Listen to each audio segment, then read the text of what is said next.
வணக்கம் நண்பர்களே. எப்பொருள் யார் யார்வாய் கேட்பினும் அப்பொருள் மெய்ப்பொருள் காண்பது அறிவு.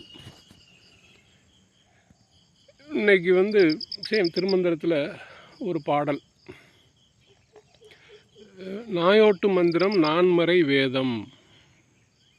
நாயோட்டு மந்திரம் நாதன் இருப்பிடம், நாயோட்டு மந்திரம் நாதாந்த ஜோதி.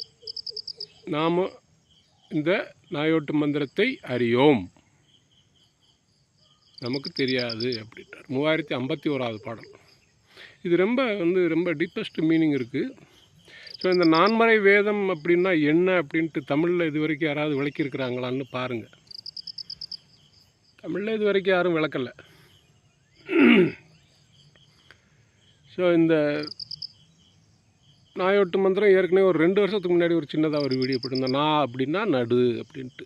இதை கீழே குண்டலினி வாயு விழுந்து அக்னா வரைக்கும் போகிறது. இந்த உடம்பு 2ஆக இருக்கிறது.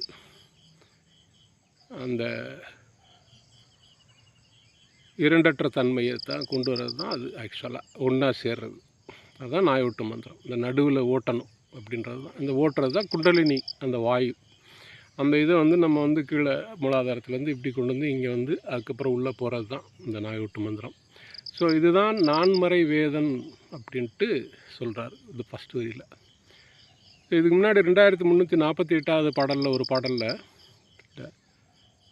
ஒரு பாடலில் தான் என்றும் அவன் என்றும் 2 என்பர் தத்துவம்.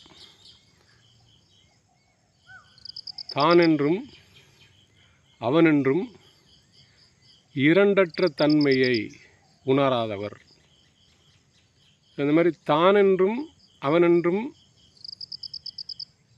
2 தன்மையை உணர்ந்தவர்களே அவர்களுக்கு தத்துவம் சுத்தமாகும் அப்படின்ற அந்த பாடல். ஸோ தத்துவம்னா உண்மை, பட் சுத்த தத்துவம்னா அதில் அதான் சத்து சதசத்து, இந்த பொய்யான உடல், அதுக்குள்ளே இருக்கிற மின்னுடல். ஸோ இங்கே நான்மறை வேதம் அப்படின்னா இது வரைக்கும் உடனே ரிக் யசு சாம அதர்வனம் அப்படின்ட்டு இந்த நான்மறை வேதங்களை குறிப்பாங்க. அப்புறமேட்டு இப்போ பெரிய புறநானூற்றில் ஒரு பாடலை மேற்கோள் கொட்டி அறம்பொருள் இன்பம் வீடு, இதுதான் நான்மறை வேதம் அப்படின்ட்டு சொல்லி சில பேர். அதுக்கப்புறம் இந்த அறம்பொருள் இன்பம் வீடு இல்லை அப்படின்னு சொல்லிட்டு அப்பர் பெருமானுடைய பாடல். இதை நீங்கள் நெட்டில் தேடினீங்கன்னா கிடைக்கும். ஸோ என்னுடைய புரிதலில் இந்த திருமந்திர பாடல்கள் அதற்குரிய அர்த்தத்தை சொல்லிகிட்டு இருக்கிறதுனால உணர்ந்து, அதனால் அதை உங்களுக்கு அதை பகிர்ந்துக்கலாம் அப்படின்ட்டு. நான் மறை. ஸோ தான் என்றும் அவன் என்றும் 2 என்பர் தத்துவம். ஸோ இந்த தான் என்ற அவன் என்ற 2 அல்ல 1 அப்படிங்கிற தத்துவம் தான் ஆக்சுவலாக சுத்தம். ஸோ இப்போ இங்கே நான் மறை. ஸோ இந்த ஏற்கனவே நான் நிறைய வீடியோவில் வச்சுருக்கேன். நான் அப்படிங்கிறது நான், எனது, இந்த அடையாளம். ஸோ இதுதான் மீனிங் என்னுடைய புரிதலில். இதை மறையணும், தன்னால் மறையணும். மெய்த்தவம் செய்வர்களுக்கு இது தன்னால் மறையும். ஸோ நான் மறைந்தால் அதுதான் வேதம். ஏற்கனவே சொல்லியிருக்கிறோம், வேதம் அப்படின்னா இறைவனின் வாக்கு.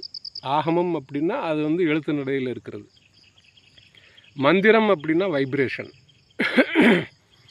ஸோ இந்த நான்மறை வேதம், நான் என்ற இந்த அடையாளத்தை மறைக்கிற வேதம், அது நம்ம ப்ராக்டிஸ்னால தான் முடியும். நான் ஏற்கனவே சொல்லியிருக்கேன், இந்த அடையாளத்தை அழிக்கிறது ரொம்ப பெரிய சிரமம். ஆணவம் கண்வம் மாயை அப்படின்ற மாதிரி மனம் புத்தி அகங்காரம், மனம் வாக்கு காயம் அப்படின்ட்டு பாம்பாட்டி சித்தர் இந்த மாதிரி. ஸோ இந்த 3 இருக்கிற வரைக்கும் இந்த நான் போகவே போகாது. ஸோ இது மறையணும். இந்த நான் மறைஞ்சிச்சு அப்படின்னா அதுதான் வேதம். வேதம் கோடிக்கணக்கில் இருக்குங்க. வாக்கு முதல்வனின் வாக்கு. இந்த 3000 பாடலில் சொல்கிறது எல்லாமே வேதம் தான். ஆக்சுவலாக நேரிலையாளின் வேதம் தமிழில் சொல்லியிருக்கிறாரு. ஸோ இங்கே ரிக் யசு சாமம் இது இங்கனக்குள்ள தேவையில்லாத ஒன்று. புரிஞ்சுக்கோங்க, அவங்கவுங்க உணர்வுக்கு தகுந்த மாதிரி இருக்கும். நான் மறை வேதம். ஓகே, இன்றைக்கி வந்தேன். ஒரு சின்னதாக எல்லாம் ஒரு 10 நிமிஷத்துக்குள்ளே ஒரு வீடியோ போடுங்க அப்படின்ட்டு. 10 நிமிஷத்துக்குள்ளே வீடியோ போட்டு என்ன கொஞ்சம் பார்க்குறதுக்கு அப்படின்ட்டு. அதை விட கம்மியாக சின்னதாக ஒரு வீடியோ போடுவோம். இன்றைக்கி வீடியோ போடுற மாதிரி மூடு இல்லை. அந்த நாயோட்டு மந்திரம் அப்படின்ட்டு யூடியூப்பில் போட்டு பார்த்தேன். அதில் சொல்லியிருந்தாங்க, நம சிவாயா அப்படின்ட்டு. அது சி, நாயை துரத்துறது சி அப்படிம்பா அந்த எழுத்து. ரொம்ப கஷ்டம். இந்த மாதிரி சின்ன சின்ன விளக்கங்கள் நமக்கு உதிக்கலை அப்படின்னா இந்த 3000 பாடலும் புரிகிறது ரொம்ப கஷ்டம். இன்றைக்கி அந்த பேக்ரவுண்டு நல்லாயிருக்கும் அப்படின்ட்டு சும்மா இந்த வருஷம் மாங்காப்பு இல்லவே இல்லை, மாந்தோப்பு. ஒரு சின்னதாக இந்த பூச்செடிகளை வளர்த்து போட்டுக்கிட்டு இருக்கேன். இது மலையடி வாரங்க, மேற்கு தொடர்ச்சி மலை. ஏற்கனவே சொல்லியிருக்கிறேன். இது எனக்கு இந்த நானுக்கு அளிக்கப்பட்ட அடையாளம், பூர்வீகம். இது பிரிட்டிஷ் காலத்தில் எங்கள் தாத்தாவுக்கு அவர் விலைக்கு வாங்கினாருன்னு வச்சுக்கோங்களேன். கவர்மெண்ட்கிட்ட இருந்து புறம்போக்காக இருந்தது எல்லாம். ஒரு 150 வருஷத்துக்கு முன்னாடி. எனக்கு ஒரு 7-8 ஏக்கர். பட் இதில் தான் இருக்கிறேன். இது மேற்கு தொடர்ச்சி மலை. இதில் பார்க்கலாம். ஒரு 6 மாதத்துக்கு முன்னாடி நான் அந்த தென்னங்கன்னெல்லாம் வச்சுருந்தேன். ஒரு 100 கன்று வச்சுருந்தேன் நான். 100 கன்று இப்படியும் போட்டுருச்சு யானை. இது சின்ன செடியாக இருக்கும்போது இது பாதுகாக்கணும். இது மயில் முயல் நிறைய வருது. நான் வேலி போட்டிருக்கிறேன், வேலி இருக்குது. பட் எலக்ட்ரிக்கல் இந்த சோலார் ஃபென்ஸ் இல்லை. அதனால் உள்ளே அந்த யானை வந்துடுது. அதுக்கப்புறம் சின்ன சின்னதாக அந்த முள்ளம்பன்னி இதெல்லாம் வரும். ஸோ அதெல்லாம் பாதுகாத்து வச்சு செஞ்சு போடுறோம். ஸோ வீட்டுக்கு தேவையான காய்கறிகள், கத்திரிக்காய் போட்டிருக்கிறேன். எனக்கு இதுதான் வேலை. வருமானம் அப்படின்னா பெரியதாக ஒன்றும் கிடையாது, பட் இருக்கிறது போதும். ஸோ இந்த அடையாளத்தை அளிக்கிறதுக்காக வேண்டி எனக்கு இறைவன் கொடுத்த ஒரு இதுன்னு வச்சுக்கிடலாம். ஓகே, இதுக்கு மேரிகோல்டு அப்படின்னுங்க. இது பெருசாக இருக்கும், இவ்வளோ பெருசாக இருக்கும் பூ. 2 மாதமாச்சு போட்டு காசை கொடுக்க மாட்டேங்கிறாங்க மார்க்கெட்டில். விற்கிறவங்களுக்கு தான் லாபங்க, விவசாயிகளுக்கு ரொம்ப கஷ்டம். எனிவே, எல்லாம் அவன் செயல். ஸோ எப்பொருள் யார் வாய் கேட்பினும் அப்பொருள் மெய்ப்பொருள் காண்பது அறிவு. ஸோ நான்மறை வேதம் அப்படின்னா இந்த நான் மறை வேதம்னா இந்த நான் அப்படிங்கிறது மறையணும். அதான் நான்மறை வேதம். இது என்னுடைய புரிதலில் சொல்கிறேன். ஸோ நாயோட்டு மந்திரம் அப்படின்னா இந்த கீழே மூலாதாரத்துலேருந்து இப்படி ஓம் அப்படின்னு சொன்னிங்கன்னா இந்த குண்டலி இது வரும். ஒரு நாள் பார்க்கலாம்.